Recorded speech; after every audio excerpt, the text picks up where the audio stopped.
हमारे चैनल में टाइगर के भी फाइटिंग सब्सक्राइब कर लेना। हां तो भाई के चैनल के आप सब्सक्राइब करी, लाइक करी या भाई के ढेर सारा प्यार दुलार देता कि नया सब के भाई सपोर्ट करो, सब लोग भाई के चैनल के सब्सक्राइब करो, भाई आगे बढ़ो। जैसे आप सब भाई के बढ़ाओ तनी इस तरह भाई के चैनल के बढ़ाई, गर्दा उड़ाई। जय माता दी, हर हर महादेव। देखो तारा भैया बुढ़ छुछुनरा के कैसे भौजी का के पाया पकवा दे, भौजी झाट के बेलगा होती। अरे भैया ऐसे मत करो, भौजी के पटा के तू झाट छिल दो, बड़ी मजा आए। तकाल बा भाई तो आज हम फिर से बात करले बानी अशोक अलबेला के तो सिंगर बारन के गाना गले बारन ले बा देवरा चेवरा में उनकरे बारे में। तो वीडियो ना के बस एक ही मकसद बा, आप सभी को दिल से हंसाने के लिए, ना किसी को दिल को ठेस पहुंचाने के लिए। तो बिना कोनो लड़ लहसुन के नु आज के बकचोदी स्टार्ट करते हैं। अच्छा, जब से आयल बारे भैया हमसे ना बात करेलू। अरे भैया तारा पता नहीं खे कि मर्द के आते नु भौजाई से के मन बढ़ जाला, ऐसे सबके साथ होकेला। अगर ता भौजी के लेवे के मन करता नु तो भौजी के भैया के सामने मत बोला, और रात में जा और भौजी के लांग उठा के झाड़ छिलता भौजी दे दी। अरे बुढ़ छुछुनर वाह बहुत अच्छा, एको दिन ना रात हम रंगील करेलू।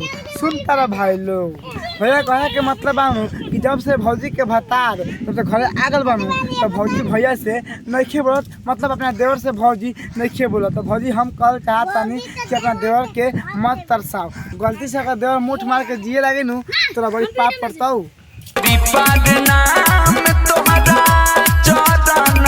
बहुत अच्छा भौजी, बहुत अच्छा, मतलब भौजी सॉरी भैया बहुत अच्छा कि भौजी के चरण में प्रणाम करता। ऐसे तो भौजाई के प्रणाम करे कि भौजाई के नु आधा हक होकर भौजाई में। हाँ तो पटा के पहले ना कह में से तू प्रणाम कर ले पड़ा, गलती से भौजी के प्रणाम ना करे रहता नु तो कहती कि भौजी के पटा के पेल दा, लेकिन कौन बात ना प्रणाम कर ले पड़ा नु तो तू आगे कहो।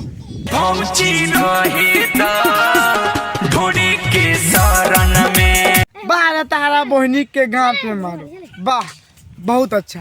सुन तारा भाई लोग कैसे भैया कहता रे कि भौजी रहे दा ढोरी के शरण में। अब तो नहीं बताओ भाई लोग, सब को देवता पिता के शरण में रहे के कहला, लेकिन इस साल बुढ़ छू ना भौजी के ढोरी के शरण में रही। ए भैया लाल चटब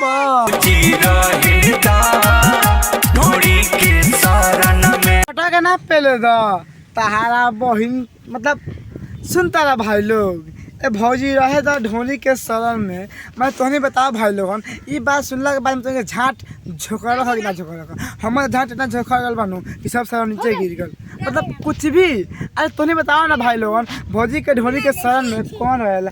अरे भैया कूद के पेल देम नु लार पर हक देबो। अरे तारा बहनी के झाट में आग लगाओ, वाह बहुत अच्छा। सुन तारा भाई लोग भौजी के बात कि ले ले बा देवरा चेवरा में। अरे भौजी तो ले लहो बा कि पटक झाटो छील ले बा, तार बहिन चोदो देवरा के चेवरा में देता रो, हमरा को देते नहीं को, कब हमरो के दो ना तो ना मजा आई। ले ले बा देवरा चेवरा में तार गाड़ी पे खून निकल गल होई, तार बहिन चोदो मतलब। सुन तारा भाई लोग कितना खुश होकर अपना सखी से बतावतिया कि चेवरा में आ ले ले बा देवरा चेवरा में। अरे भौजी ना पटा के फेल दे, फेल साला फेल।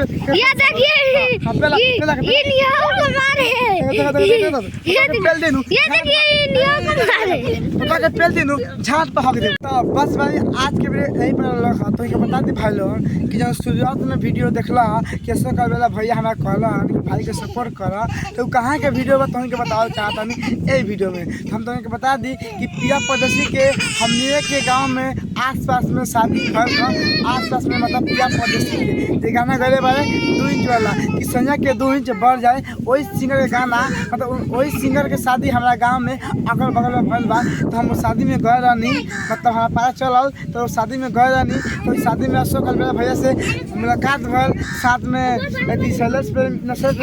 शशिलाल भैया से प्लस में नेज निराला, प्रमोद प्रेमी, मतलब बहुत तमाम सिंगर आए थे और उन सबसे मैं भेंट किया। बस 2-3 भाई के साथ में फ़ोटो खिंचवाया हूँ जो मेरे को अच्छे लगे और जो मेरे को मिले, जो नहीं मिला मैंने नहीं खिंचवा पाया। इसके लिए सॉरी आप सभी से। और मैं आप सभी को बोलना चाहता हूँ कि मैं जो भी वीडियो बनाता हूँ आप सभी को हंसाने के लिए बनाता हूँ, ना किसी को दिल दिमाग के ठेस पहुँचाने के लिए। ताकि अगर वीडियो देख ले लोगन तो भूल जाए, और वीडियो अच्छा लगे तो चैनल सब्सक्राइब करके जाए।